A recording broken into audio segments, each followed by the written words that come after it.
मुजरा, मंगलसूत्र और मुसलमान की बातें करके अगर मोदी जी देश के प्रधानमंत्री बन सकते हैं, तो अश्लील मजाक और घटिया बातें बोलकर लड़के यूथ आइकॉन क्यों नहीं बन सकते हैं? जो भी वो यूट्यूबर है इलाहाबादी, उसको ये वार्निंग देना चाहते हैं। इस तरीके की बयानबाजी, इस तरीके की माता बहनों का अपमान, लाडली बहनों का अपमान ना करें। बहुत भद्दे तरीके से कुछ चीजों को कहा गया है, प्रेजेंट किया गया है, ऐसा मुझे भी पता चला है, जो बिल्कुल गलत है। नमस्कार, ये रणवीर इलाहाबादिया है। भारतीय सभ्यता, परंपरा और संस्कृति को रौंद डालने वाला ये नीच पर्दा हटाकर न केवल माता पिता के एकांत को मजे से देखना चाहता है, बल्कि माँ बाप के एकांत में मजे के लिए शरीक होने की इच्छा भी पाले हुए है। इलाहाबादिया ने अपने इस मनोविकार को एक शो में प्रस्तुत किया है। इसकी इतनी हिम्मत कैसे हुई, इस पर भी विस्तार से चर्चा करेंगे। पहले भोजपुरी गायिका नेहा कक्कड़ को सुन लेते हैं। मुजरा, मंगलसूत्र और मुसलमान की बातें करके अगर मोदी जी देश के प्रधानमंत्री बन सकते हैं, तो अश्लील मजाक और घटिया बातें बोलकर लड़के यूथ आइकॉन क्यों नहीं बन सकते हैं? आपने जो रास्ता दिखाया है, देश का युवा उसी रास्ते पर तो चल रहा है। रिमोट से लहंगा उठाने वाले अगर सांसद बने बैठे हैं और कब देबू कहवा देबू पूछने वाले अगर संसद की शोभा बढ़ा रहे हैं, तो युवाओं के लिए सफलता का पैमाना और क्या होगा? अश्लीलता फैलाने वाले इन नीच लोगों पर बिल्कुल मुकदमा होना चाहिए और नजीर बननी चाहिए। लेकिन अपने लाडलों को भी तो थोड़ा सबक सिखाइए हुजूर। आज जो फसल लहलहा रही है, उसकी जमीन आप लोगों ने ही तो तैयार की है। दीदी, ओ दीदी की परंपरा आपकी ही तो दी हुई है ना सर। नेहा कक्कड़ इलाहाबादिया को प्रधानमंत्री मोदी से क्यों जोड़ रही हैं? अगर यह जानना है तो ये वीडियो देखिए, जिसमें प्रधानमंत्री ने 2.5 मिनट से भी अधिक समय इलाहाबादिया पर खर्च किया है। डिस्रप्टर ऑफ द ईयर अवार्ड स्थापित मानदंडों को चैलेंज देकर नई राह बनाने वाले ये अवार्ड, जिसके विनर है Ranveer Allahbadia. We know him as Beer Bicep. He focuses on fitness, spirituality and lifestyle through his The Ranveer Show. बधाई हो। तो आज भी कुछ फिटनेस का मंत्र देंगे लोगों को? हैं? योगा करनी चाहिए, मेडिटेशन करनी चाहिए। तो फिर तो ये लोग कहेंगे कि मोदी जी की बात बता रहा है। तो फिर कहेंगे तुम बीजेपी वाले हो गए हो। नहीं सर, मोदी जी शायद यूथ की बातें कर रहे हैं, तो पूरा यूथ ही मेडिटेशन कर रहा है। आप बस वही बात फिर से कह रहा हूं मैं। कभी मैं आपको पूरी तरह तो फॉलो कभी किया नहीं है। क्यों सर? क्योंकि बहुत कठिन होता है जी। मुझे खुद को 50 साल छोटा करना पड़ेगा, तब जाकर के आपके साथ थोड़ा वेवलेंथ बैठेगा। मेरा वेवलेंथ नहीं, मैं विषय पूछना, क्या नींद के संबंध में आप कोई कार्यक्रम करते हैं? कभी कभी एलियंस, येटीज के सपने आते हैं। नहीं, मैं इसलिए कह रहा हूं कि सचमुच में नींद की बहुत उपेक्षा हो रही है जी। जबकि पूरी दिनचर्या में पहला टाइम टेबल नींद तय करनी चाहिए। मैं बहुत उल्टा बता रहा हूं आज, क्योंकि मैं उसका भुक्तभोगी हूं। मैं नींद के संबंध में बहुत ही इनडिसिप्लिन हूं। मैं बहुत कम सोता हूं और मेरे सब लोग मुझे डांटते रहते हैं, और कई सालों से मेरी बीमारी आ गई है। मैं बहुत कम सोता हूं, लेकिन मैं चाहता हूं लोग पूरी नींद सोते रहे, ऐसा मैं नहीं चाहता हूं। मैं जगाना, लोगों को जगाना मेरा काम है।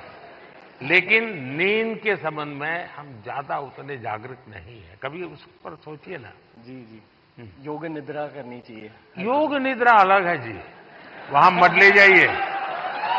देखिए, योग निद्रा वो विषय है जो नॉर्मली नींद से कठिनाइयां हैं, नहीं हो पाती। तो योग निद्रा कर लिया तो उनका 3-4 घंटा और निकल जाता है। आपके साथ पॉडकास्ट करने का मूड हो रहा है सर। अरे वाह। चलिए, मूड तो हरे के बहुत होते हैं भाई।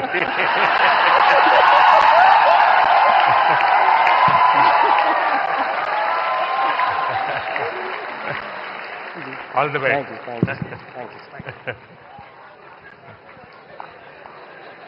आप कह सकते हैं और कहना भी चाहिए कि पीएम तो आए दिन विभिन्न समारोहों में लोगों से मिलते रहते हैं, पर यह इलाहाबादिया उनमें से नहीं है। इसकी तस्वीर मोदी के साथ ही नहीं, भाजपा नेता स्मृति ईरानी, केंद्रीय मंत्री पीयूष गोयल, विदेश मंत्री एस जयशंकर आदि के साथ भी वायरल है। यही कारण है कि कांग्रेस सांसद गौरव गोंगई इसे लेकर प्रधानमंत्री पर तंज कसते हैं। वो उनके पास यूट्यूबर इन्फ्लुएंसर जो गंदी गंदी जोक करते हैं उनके साथ मिलने के लिए समय है, लेकिन मणिपुर के लोग समाज, मणिपुर के युवाओं के साथ मिलने के लिए कोई समय नहीं। ये बहुत अफसोस की बात है। अब सवाल ये है कि इस नीच इलाहाबादिया को जिस तरह से जाने अनजाने में यूथ आइकॉन का नेशनल अवार्ड दिया गया, क्या अब उसकी असलियत जानने के बाद उससे अवार्ड वापस लिया जाएगा? उसके खिलाफ क्या कार्रवाई होगी या रणवीर इलाहाबादिया के खिलाफ क्या कार्रवाई होनी चाहिए? रणवीर इलाहाबादिया, आप सनातन धर्म को प्रमोट करते हो, स्पिरिचुअलिटी की बात करते हो, इतने बड़े बड़े लोग आपके पॉडकास्ट पे आते हैं, इतने बड़े बड़े संत आते हैं आपके पॉडकास्ट पे, और आपकी इतनी घटिया सोच है। दोस्तों, मैं आपको एक ही बात बोलूंगा कि अगर हम ये चीज को नहीं रोक पाए तो आपके आने वाले बच्चों का भविष्य बहुत ही बुरा होने वाला है, बहुत ही ज्यादा बुरा होने वाला है। पब्लिसिटी स्टंट है। अभी कुछ दिन पहले उनको प्रधानमंत्री से पुरस्कार भी मिला है, सम्मान मिला है, तो उसका मान रखने के लिए कम से कम उनको इस तरह का स्टेटमेंट नहीं देना था। क्योंकि प्रधानमंत्री जी खुद जब भारतीय संस्कृति की बात करते हैं तो ऐसे करके एक पवित्र रिश्ते में माँ बाप और बच्चों का जो रिश्ता होता है हमारे भारतीय संस्कृति में इतना पवित्र रिश्ता होता है, उस रिश्ते को लेकर इस तरह की गंदी बातें कहना कहीं से भी जायज़ नहीं है। इस पर कड़ा एक्शन होना चाहिए।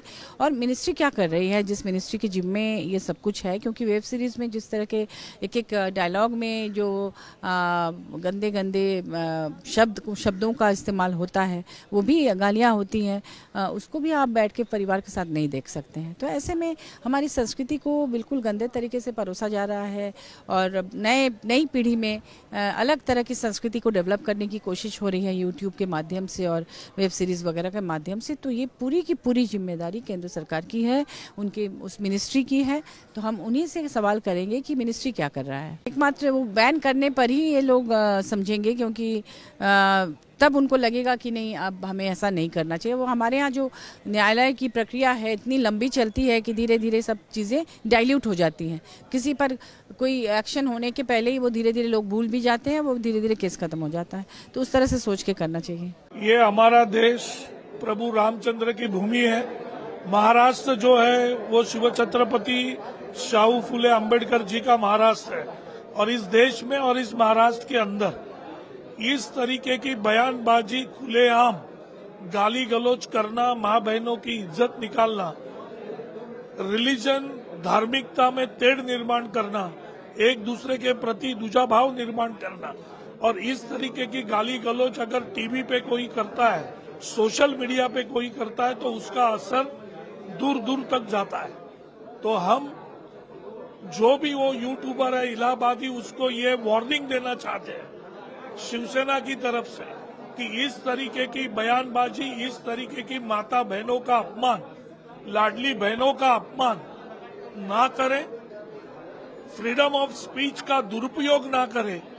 नहीं तो शिवसेना ये वार्निंग देती है कि उसका शो जो भी रहेगा वो हम बंद करने की कोशिश करेंगे, और उसको इस तरीके की बयानबाजी करने से लीगल तरीके से भी रोकने की कोशिश करेंगे, क्योंकि ये हमारे देश में माता बहनों की इज्जत करना ये संस्कृति का प्रतीक है, और उस प्रतीक को अगर तोड़ने की कोशिश कोई करेगा तो उसको शिवसेना अपने स्टाइल में, और जो भाषा इलाहाबादी समझता है, अगर ये भाषा मैं जो बोल रहा हूँ ये समझता है तो अच्छी बात है, नहीं तो जो भाषा वो समझता है उस भाषा में उसको हम वार्निंग और आगे का काम उससे करवा के लेंगे। देखिए, मुझे भी इसकी जानकारी मिली है। मैंने अभी तक उसको फर्स्ट हैंड देखा नहीं है, लेकिन बहुत भद्दे तरीके से कुछ चीजों को कहा गया है, प्रेजेंट किया गया है, ऐसा मुझे भी पता चला है, जो बिल्कुल गलत है। फ्रीडम ऑफ स्पीच सभी को है, लेकिन हमारी फ्रीडम वहां समाप्त हो जाती है जब हम किसी और के फ्रीडम पर इंक्रोच करते हैं, और इस प्रकार का इंक्रोचमेंट ये ठीक नहीं है। मुझे ऐसा लगता है कि अभिव्यक्ति इसकी भी कोई मर्यादाएं है। हमारे समाज में हमने अश्लीलता के भी कुछ नियम तैयार किए हैं, अगर उनको कोई पार करता है तो ये बहुत गलत बात है। अगर ऐसी कोई बात होती है तो उसके ऊपर कार्रवाई होनी चाहिए। देखिए, मैं मानती हूँ कि अगर फ्रीडम ऑफ स्पीच हमें कॉन्स्टिट्यूशन ने दिया है, उसके साथ साथ सावधानियां भी दी हैं, जिम्मेदारियां भी दी हैं। आप एक प्लेटफॉर्म के माध्यम पे कॉमेडी के नाम से, कॉमेडी के आड़ में आप जो भाषा का प्रयोग कर रहे हैं, जिस तरीके का आप कंटेंट बनाकर पास ऑफ कर रहे हैं, जहाँ पे आप पूरे एक युवा वर्ग में एक फीलिंग देते हैं जब कोई देखता है कि ये language is normal, speaking about your parents and parents intimacy is normal, it is absolutely normal to cross the line of being a child and a parent. I think वो कहीं ना कहीं बाउंड्रीज होना जरूरी है, रिमाइंड करना जरूरी है। और जो कम्युनिटी गाइडलाइंस आती हैं इस प्लेटफॉर्म में, usually the community guidelines are followed by what where they are registered, तो वो भी community guidelines keeping in mind the sensitivity and constitutional morality, that is their responsibility, ये करनी पड़ेगी। मैं ये तो आईटी कमेटी में मैं इस मुद्दे को उठाने ही वाली हूँ। देखिए, सबसे पहले तो जिम्मेदारी उनकी होती है जो इन सोशल मीडिया प्लेटफॉर्म्स का इस्तेमाल कर रहे हैं, और अगर इररिस्पॉन्सिबली कर रहे हैं तो कार्रवाई उन पे भी होनी चाहिए। साथ ही साथ प्लेटफॉर्म्स को ये समझना होगा कि you can not just be making profit out of us, और जब रिस्पॉन्सिबिलिटी आती है अकाउंटेबिलिटी की, उसमें आप कहीं ना कहीं लूप होल ढूंढकर आप कह दें कि आपके क्षेत्र में नहीं आता है, आपकी जिम्मेदारी नहीं होती है। I have myself been at the receiving end. जो स्लैंडर कैंपेन्स चलते हैं, यूट्यूब पे कोई वीडियो बना देता है और फिर वो दूसरे पिकअप कर करके और उसको बढ़ाते हैं, और यूट्यूब अपना हाथ पीछे कर लेती है कि नहीं, ये हमारे कम्युनिटी गाइडलाइंस को नहीं वायलेट करा है। So someway we will need to ensure कि जनता को याद दिलाएं, जनता से ज़्यादा ऐसे यूट्यूबर्स को याद दिलाएं कि everything is not coming without responsibility. Your freedom of speech and your freedom for content creation also comes with certain guidelines and certain boundaries. Don't cross those boundaries. ये जो कंप्लेंट लॉन्च की गई है Mumbai police commissioner के सामने दर्ज की गई है, आज ही ये कंप्लेंट दर्ज की गई है। ये कंप्लेंट में हम देख सकते हैं कि जिस तरीके से ऑनलाइन पोर्टल्स में कुछ दिनों पहले से कुछ वीडियोस वायरल है, इंडियाज गॉट लेटेंट नाम से एक प्रोग्राम है या ब्रॉडकास्ट है, ऑनलाइन पोर्टल्स पे इसे चलाया जाता है। काफ़ी वीडियोस है उसमें जिसमें कि ऐसी बातें की जाती है कि एक कॉमन पर्सन उसे नहीं सुन सकता है। कॉमन पर्सन मीन्स एक फैमिलियर पर्सन। तो अभी 2-3 दिन पहले कुछ ऐसे वहाँ से कंटेंट्स निकल के आए हैं जिसमें इतनी वर्गैलिटी है, इतने गंदे बातें की गई है, relates to family, relates to women's और पेरेंट्स को लेकर, जो कि हमारे और आपके माँ बाप को लेकर के ये बात कही गई है, ऐसा मान सकते हैं, जिसमें कि रिलेशनशिप को लेकर के बताया गया। तो ये जो चीज़ें हैं कहीं न कहीं ये विवादित है। क्यों ये विवादित होने का रीज़न ये है कि इसके पीछे कहीं न कहीं मोटो दिख रहा है इनका, इन्हें पॉपुलैरिटी गेन करना था। नो डाउट जो भी ये बना रहे हैं वो पॉपुलर है, वो सारे के सारे सोशल मीडिया पे एक अच्छा नाम है, लेकिन इसके अलावा भी उन्हें पैसे अर्न करने होंगे, या उस जो जिस चैनल के थ्रू, जिस यूट्यूब चैनल के थ्रू ये सामने आ रहे थे उसके थ्रू इन्हें पैसे कमाने थे। तो ये एक इंटेंशन दिख रहा है यहाँ, किसी भी क्राइम के पीछे एक इंटेंशन होता है, तो ये साफ एक क्राइम का पार्ट है। तो इस पे इन्वेस्टिगेशन हो, और महिलाओं को लेकर ये जो बातें की गई है जिसे ध्यान में रखकर ये कंप्लेंट साथ ही साथ नेशनल वुमेन कमीशन जो है उनकी जो प्रेसिडेंट साहब है उनके सामने भी हमने लेटर के माध्यम से रखी है। साथ ही साथ महाराष्ट्र की जो वुमेन कमीशन प्रेसिडेंट है उनके पास में भी आज ही ये कंप्लेंट डिस्पैच की गई है, और साथ ही साथ हमारे मुंबई पुलिस कमिश्नर ऑफिस में भी ये कंप्लेंट